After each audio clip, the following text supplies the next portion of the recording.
Right, so Passport is a program that's held within Family Service Toronto. We are one of 3 developmental service programs. So there's the options program, so they do case facilitation, as well as person-directed planning. So all 3 of our programs are accessed through Developmental Service Ontario. In saying that, you can access some of our PDP through the Compass Group as well on a fee-for-service. So what is Passport? So Passport is a funding reimbursement program that's funded by the Ministry of Children, Community and Social Services. The intentions are to help individuals with developmental disabilities to participate in their communities, as well as provide respite to caregivers. And this is done by providing funding through this reimbursement program. The 4 main goals of the Passport program are to foster social, emotional, and community participation skills, to promote continuing education and personal development, to promote independence, as well as to provide respite to caregivers. So who is eligible for Passport? So our eligibility criteria is the exact same as eligibility for the DSO. So to begin in the program, you have to be 18 or over, you have to have a diagnosed developmental disability, and you have to have been deemed eligible through the DSO. So that is where we get our notification as to an application for Passport. The application process is the exact same. So you would be going to the DSO to be assessed, checking off that you'd be interested in Passport funding, and then they would forward that application over to us. There's no additional application that you have to do with our program. So once that application is complete, it comes to our office, and this is the criteria that we look at to help determine how much Passport funding someone would be eligible for. So off that ADSS and SIS document, we'd be looking at the behavior supports that the client requires. We'd be looking at the medical needs. We look at the current government-funded supports that they are currently receiving, and then we would look at the caregiver concerns. And that's how we would determine the amount of funding that someone would be eligible for. Once that is done, it goes on to our wait list at Passport. I know that is the big buzz question about the wait list. It is a prioritized wait list. So unfortunately, I don't have an answer in terms of someone waiting 8 months, 1 month, 2 years. It really does depend on when the ministry releases funds for that application. So it's not that someone has left high school. We don't have criteria as to when exactly someone would become eligible for that funding. It really is once the ministry releases funds to that application. We get notification, and then we reach out to the family at that time. So this is a sheet that Deanna can I think she has some handouts that you guys can take with you. This is our cheat sheet. So this is the ministry document that talks about what is covered and what is not covered by the Passport program. I know that it's almost impossible to read up here. I do apologize, it's very tiny. But this goes through kind of the areas that Passport will cover. There's a lot more detail in each area on what would actually be covered through the program. So the first bullet talks about programs, classes, and supports that develop independence, social, or life skills. That's huge. It could be going to a literacy program, a cooking class, attending a day program, going to some of the TDSB continuing education courses, going to some of the college courses that are offered. So it really is huge what would be covered there. They will also cover any fees or supplies involved in that activity. So an example would be someone has chosen to go take a crocheting class, and they need to have the materials, the needles, the yarn to do that course, that class. We can cover the materials. Or if they are attending a class or course and require a book, a textbook for that, we can cover that as well. So the materials included for that course. The next bullet point talks about participation in community activities and events. Again, very broad. That is you're getting out and about in the community. It could be going to a movie, going to the science center, going to the aquarium, What else is listed? Recreation, club membership, so a gym membership, personal training. This one's so big, I always leave stuff out every time. Going to a Leafs game or a Raptors game, anything that's really getting someone out in their community, participating in their community, would be covered through the program. It will cover the cost of that. So let's say we're going to the aquarium, it'll cover the cost of the ticket for the client themselves, and then their support person. If they have a gym membership and they need to go with someone each time, how does that work? Yeah, so we can cover a gym membership for a support person as well. Keeping in mind, a support person can be anyone over the age of 18 who is not the primary caregiver. So the primary caregiver, we cannot cover the cost for them because the intention is to use the funds for respite. But it can be, a support person could be another relative, a family member, a friend, a developmental service worker. It's really up to the client who else they would like to use as a support person. The next bullet point talks about pre-employment or employment supports. So it could be a skills training program, resume development, job coaching, anything to do with those employment supports would be covered. Transportation to and from the activity, whatever that looks like for the individual. So it could be loading your Presto card, taking a taxi, hiring a private driver, Uber and Lyft. It could be mileage for someone to take them to and from the activity. And paying the support worker with community participation in activities of daily living. So I've covered that the support worker can be 18 and over, not the primary caregiver. Trickling into the next one of caregiver respite. So a lot of times someone might use a support worker to provide that respite, but also if an individual is interested in going out for respite, they want to go stay somewhere for the weekend, they want to go somewhere, that would be covered as well. So any of the different respite facilities throughout the city or respite programs throughout the city would also be covered through Passport. The next bullet point is person-directed planning. So up to $2,500 of the existing Passport fund can be used to purchase a person-directed plan. And the last one is administration. So if an individual has decided that they would like to hire someone, like an agency or a private broker to manage the funds for them, up to 10% of that funding can be used for that purpose. Under administration, you will also see it says Canada CPP, EI. You sometimes see that if a support worker is a private contractor and they're paying those expenses, they might ask the individual to pay into that for them. I can't say that we see that very often, very infrequently, but if that is a necessity, that is something they can use their Passport funding for.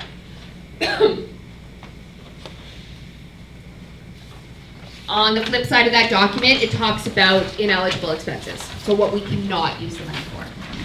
Essentially, if the money comes under any other government or ministry facet of funding, then we cannot cover it through Passport. So Odsp is meant to be used for kind of housing and essential needs, so we can't pay for that. So rent, clothing, food for the client are things that we can't cover through Passport. Household items and electronics, so things like furnitures, iPads, computers cannot be covered. Indirect respite services or support. So we couldn't hire a cleaning company to come into the home and clean for the client, or we couldn't hire someone to come in and cook their meals. In saying that though, if the individual was interested in learning those life skills, so they wanted to participate in that, if someone was going to come into the home and work with them on cooking in their own home, that looks different. That is a life skill as opposed to indirect respite. So it really does depend on how the client is participating in the activity. Holiday travel, so personal or family vacations are not covered. Telephone or cell phone expenses, grocery, food, or restaurant meals for the client. So this often gets confused because on the sheet, on the invoices, they see that we will cover food expenses for the support worker, but we cannot cover food expenses for the client. So this is in terms of an employment expense. So if the client has decided that they would like to allow their support worker to claim their meal during their shift, then we can cover that expense, but we still can't cover it for the client. So it really is to the discretion of the family if they would like the support worker to be able to claim a meal during that time or not. Dental care and services or any type of medical expenses are not covered through Passport. Fees for therapies or specialized services, so things like speech and language, occupational therapy, behavior therapy, counseling are not covered. Assistive devices or specialized equipment. Any service already received through the Ontario Disability Support Program. Tuition for post-secondary programs that can be paid by the Government Assistance Program, so the Osap Loan. So if an Osap loan can be taken, then we can't cover it through Passport. There are a lot of programs that are not OSAP eligible out there that an individual can still take. Also, I think, don't quote me on this one, but I think you have to be taking a 60% or higher course load to be eligible for OSAP. So if an individual is taking less than that, then we are able to cover those courses as well. And vehicle purchases, modifications, leases, or rentals are not covered. So what I tell people is, if you're not sure if there's something on this list that you still want to make a case for, call the Passport coordinator. Call our program. Let's talk about it. Let's see if we can connect it to community participation, and then we can see if it is an eligible expense or not. But reach out before incurring that expense. So once someone is approved for funds, we would sit and meet with them and try and find out how they want to manage the funding. The first one, which is probably the most commonly known, is called Self-Administered Funds. What that means is that the client or someone that they are asking, could be a parent, a friend, a family member, is going to manage the funds, and they are going to submit the invoices to us. Self-administered really means them and us. That's it. No one else. The other option is using a transfer payment agency, a service agency, or a broker. So that means they have an agency, so they've approached an agency and said, can you help us with this? The agency is going to be responsible for sending those invoices to us, and we are going to pay them back. A broker, the only different term there is the broker. So a broker is a privately hired individual who they are paying to help manage the funds. So again, same responsibility. They are going to be sending invoices to us, and we're making the payments, but that person is going to be managing. The last one is a combination. So some people, maybe they're attending a program, they want them to invoice for a little bit, but they still want to have a little bit on their own for their transportation and their activities. They can do a little bit of both. The agency can send us for the program, the person can send us for their other stuff, and we can pay them direct.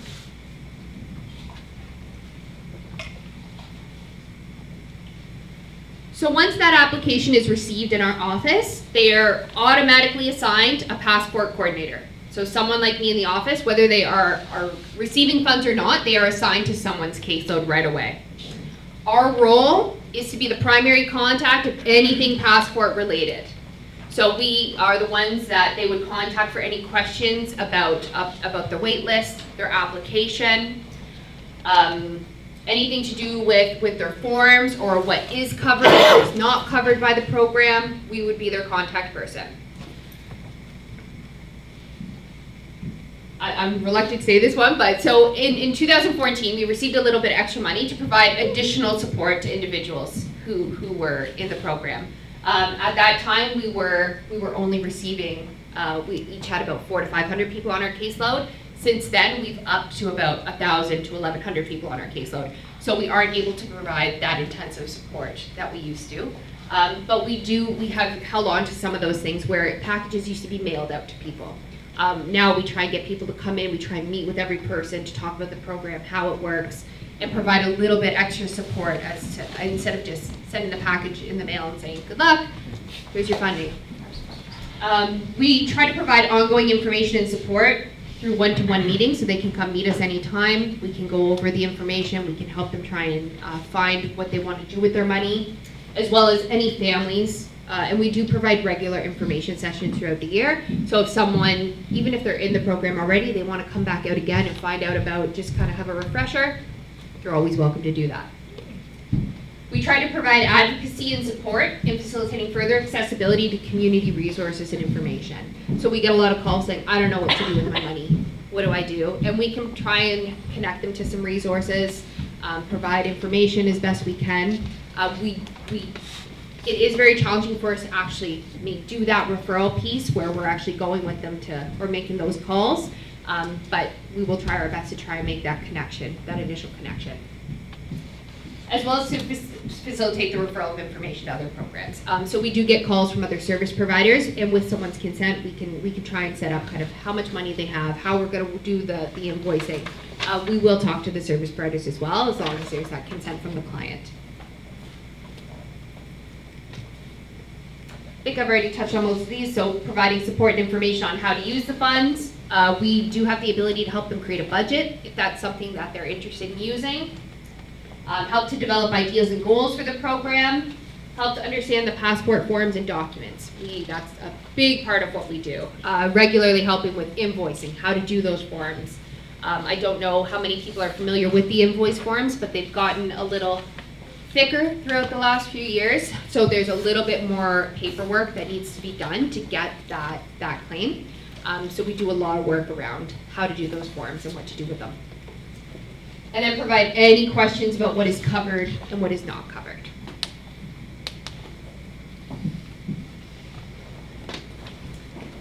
So Family Service Toronto also has what's called Passport One. So a little over a year ago, the province has come together. They've amalgamated, so the people who process invoices have all come together. Each of the 11 passport agencies used to be responsible for processing their own invoices. Now there's one entity called Passport One that is held within Family Service Toronto that processes invoices for the entire province. So when an invoice comes into us, the coordinator might never see it. So it goes into the file, I might never see that invoice for that person.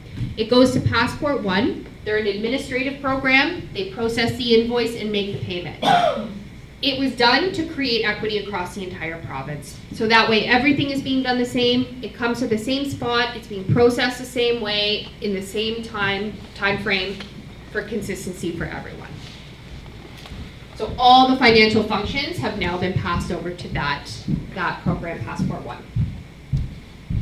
A big question is, how do we call them? You don't call them. Mm-hmm. So Passport One is strictly administrative. If there's any questions, you would still be contacting your passport agency. So you'd be calling the passport coordinator. We then look into whatever needs to be looked into. So just some statistics on the program. So currently we have about 7,500 active clients. So each of the coordinators has approximately 1,000 to 1,100 clients on their caseload. We still have a wait list of approximately 2,500 applications, so that could be for new or increased funding. So it could be someone who's already receiving and still waiting for additional money. And we are still receiving about 100 new applications each month.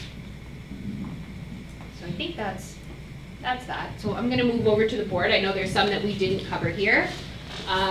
The $5,000. So once we get an application, once an application's done, I know a letter is going up from the DSO saying you are eligible for $5,000. Right now, we have that application. They are eligible for $5,000, but we still need to wait for the ministry to connect the money to that application. So that is where we are right now. I don't have a concrete answer in terms of if everyone will continue to receive $5,000. As of right now, we are funding for $5,000.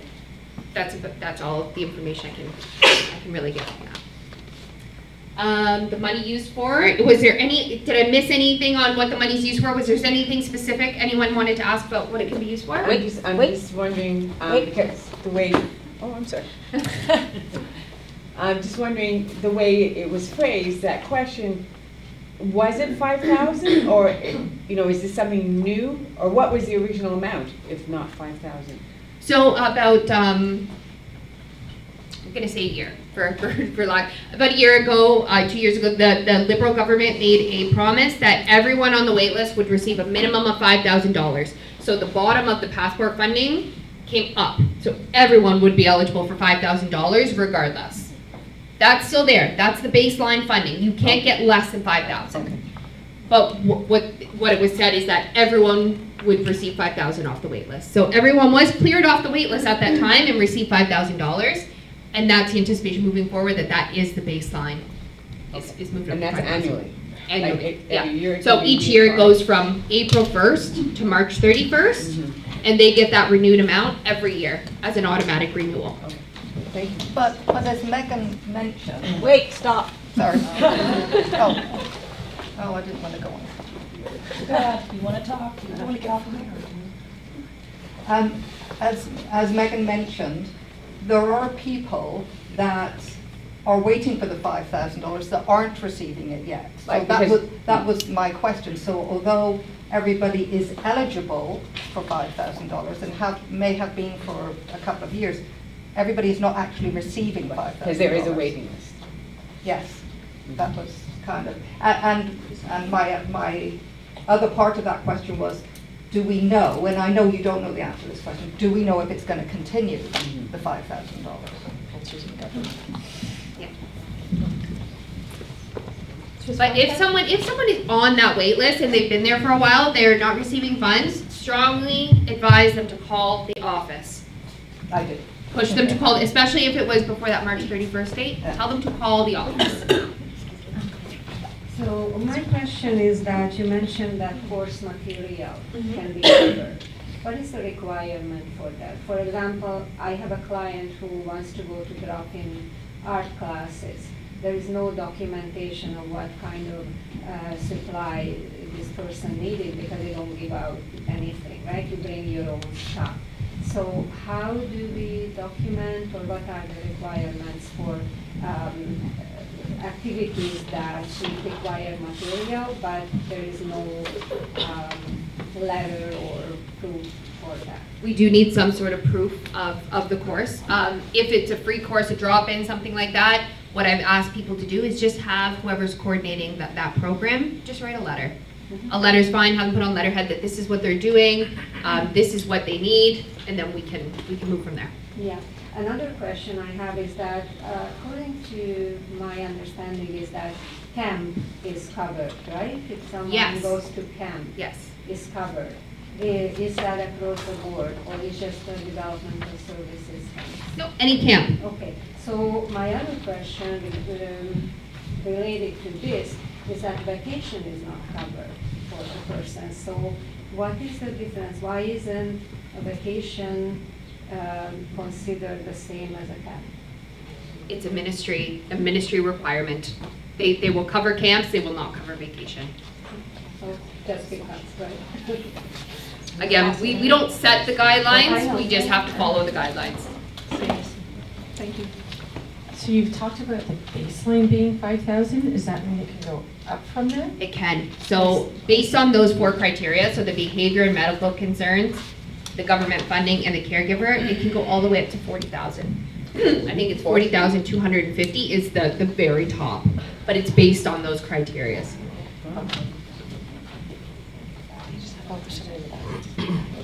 Just a quick question. What happens if you don't use the money? Is there a problem? If you don't use it, you lose it for the year. Okay. So on March 31st, if there is money sitting there, it's gone. Okay. We start fresh on April 1st. Now we don't say, okay, well, they didn't use 2,000, so they don't need that 2,000 next year. We don't claw back because it's based on the assessment, but it is gone for that year. Okay. So I say, if they haven't used it in March, I'm gonna have a really, really good lunch. Trying to figure out what to use it for. Is there a question?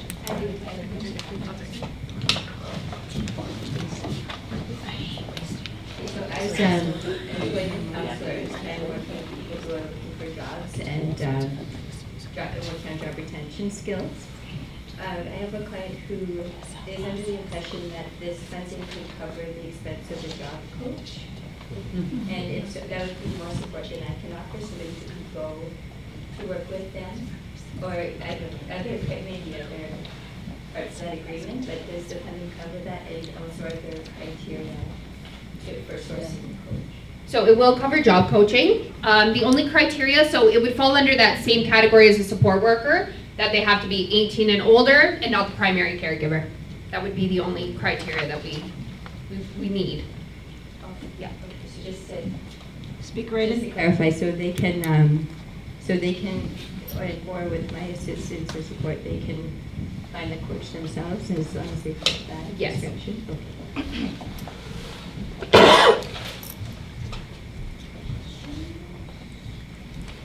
Okay, I'll start continuing down here, and if more questions pop up, let me know. Money used for eligibility, we covered same criteria as DSO. They have to be DSO eligible to be eligible for us. Wait time, like I kind of answered that. Unfortunately, it is a prioritized wait list, so I don't have answers in terms of wait time right now. It is always contingent on ministry funding and when the ministry approves that application. The client or their supports with consent is welcome to call into our program at any time and check in regarding that. Does everyone know what the prioritization means? Can you explain that to folks, what prioritization means? So it goes based on the need of the client. Sometimes the criteria changes in terms of who is prioritized for funding at that time. We've had years like there was the guarantee to clear the wait list from 2014 and prior. That's where the priority was. But it means based on the need of the individual. Are new applications prioritized over increased applications, or is it all the same? It all goes under the same thing and then goes based on the need of the client. Okay, thanks. All right, so our next bullet here is relationship with ODSP. The simple way is we do not have a relationship with ODSP. There is no communication between us and them. There's no connection, so if someone has ODSP, Passport is not going to affect their ODSP. We're not considered an income program. What I always tell someone is instead of receiving a spot in a program, you're receiving the money to create your own program. So unfortunately, there's no communication between us and ODSP. And I think we covered the application process as well. So I'll open it back up if anyone has any more questions. People are writing a lot of notes. It's great. Can you talk into the microphone like this, please, so that we can hear you? Yeah, right like this.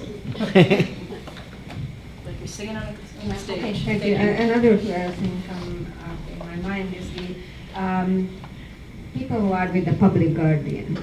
I know in the past, transfer payment agencies, notably Community Living Toronto, usually step forward, or if a person was in a group home or some other residential program, then the agency would step forward to become the transfer payment agency. Now, if there is no transfer payment agency, and right now it's a scarcity for transfer payment agencies, what other solutions have been in your experience, doable with the public guardian, because they cannot manage this funding? This particular situation with the public guardian, it's been a challenge. We are still trying to use as many creative strategies as we can. So it used to only be transfer payment agencies, which were agencies that had the ministry approved stamp. They've opened it up that if we talk to the PGT, they will sometimes consider service agencies, which are private agencies, to manage funds. We've had some private brokers be able to manage funds, but it always has to be approved by the PGT. So if maybe there's someone in their life that might be able to facilitate that, we can set them up as a broker. I've had some situations where I've worked with the PGT that they'll allow us to pay for programs direct, to pay a support worker directly with me kind of managing what's happening and keeping an eye on what's happening. In my experience, it depends who is the public guardian. So it's that one-on-one conversation with the coordinator and them trying to get things moving. Strong advocating for it. Can you give an example of what a transfer payment agency looks like? Yeah, so it's a ministry approved agency. We have a list of 20 some odd agencies that are ministry approved that will manage the funds on behalf of a client.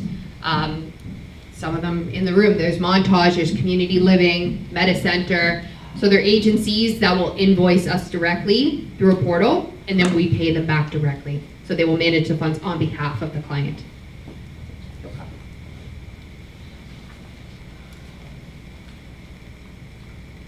Does anyone have any other questions? So listen, if you're going to be here for a bit, right? We'll have a little break, maybe come up and talk to you if you have things you don't want to say on camera.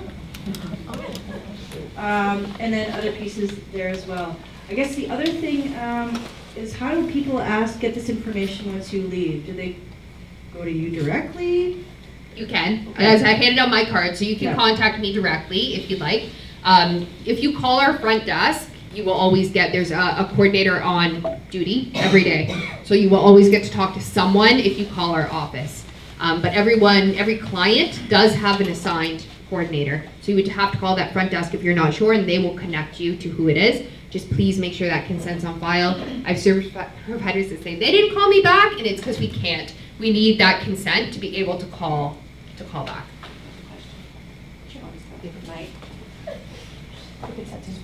I just thought, will you pay for translation services? As long as it's connected to an activity or a support. Or to come in to talk to you? Yes, so we haven't will hire actually had a translators if meeting. someone has a need. Okay. Yeah. Great question. Okay. Great, so we're gonna just let you have an opportunity to come up here for a few minutes of chat. Thank you very much for presenting. Obviously, this is a great topic. Thank you very much.